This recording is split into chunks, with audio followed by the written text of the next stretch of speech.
अस्सलामुअलैकुम। आज हम बना रहे हैं पनीर से पराठा। देखिए हमारे पास पनीर है जिसे हमने क्रश कर लिया है और कद्दूकश करने के बाद इसे एक प्लेट में रख दिया है। अब हम इसमें जायके के लिए डाल रहे हैं चिली फ्लेक्स। और याद रहे ये थोड़ा तीखी है, आप अपने जायके के मुताबिक डालिए। हरा धनिया काट कर हमने डाला है इसमें। और अब डाल रहे हैं थोड़ा सा चाट मसाला और अमचूर पाउडर। मिक्स करने के बाद थोड़ा सा ज़ीरा पाउडर। इसमें लाल मिर्च और नमक आप अपने जायके के मुताबिक डालिए।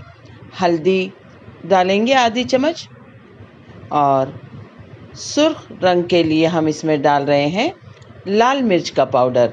ये कश्मीरी लाल मिर्च है, ज़्यादा तीखी नहीं होती। आप अपने जायके के मुताबिक ये दोनों चीज़ें डालिए। थोड़ा सा धनिया पाउडर डालने के बाद हम इस मिक्सचर को बहुत अच्छी तरह से मिक्स कर लेंगे ताकि तमाम मसाले पनीर के साथ घुल मिल जाए। नमक डाल रहे हैं हम, आपने इसे अपने जायके के मुताबिक डालना है। प्याज बारीक कटी हुई, जो कि ऑमलेट वगैरह के लिए काटते हैं, इस तरह से कटी हुई है। और थोड़ी सी हरी मिर्च हमने इसमें शामिल की है बारीक काटने के बाद। आटा हमारा नॉर्मल जिस तरह से पराठों के लिए गूंदा जाता है उसी तरह गूंदा हुआ है।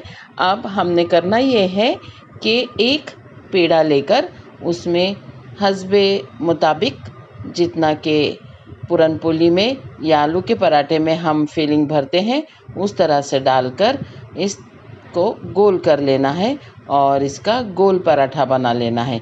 अगर आप चाहें तो इसे गोल बनाइए।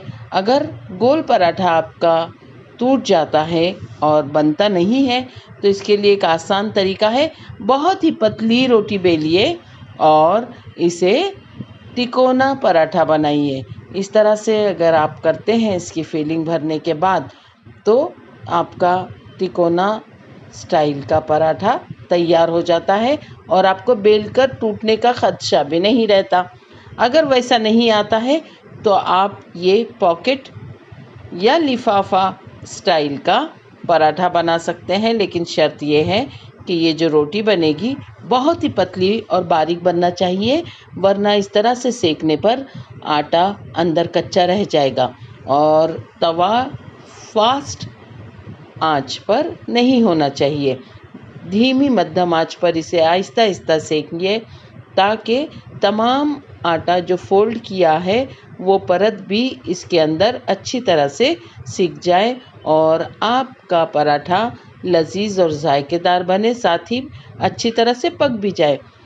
अल्लाह ताला आपके दस्तरखान पर बहुत सारी बरकतें और नेमतें अता फरमाए। अगर आपको ये रेसिपी पसंद आती है तो इसे लाइक कीजिए, शेयर कीजिए और सब्सक्राइब ज़रूर कीजिए। साथ ही दुआओं में याद रखिए।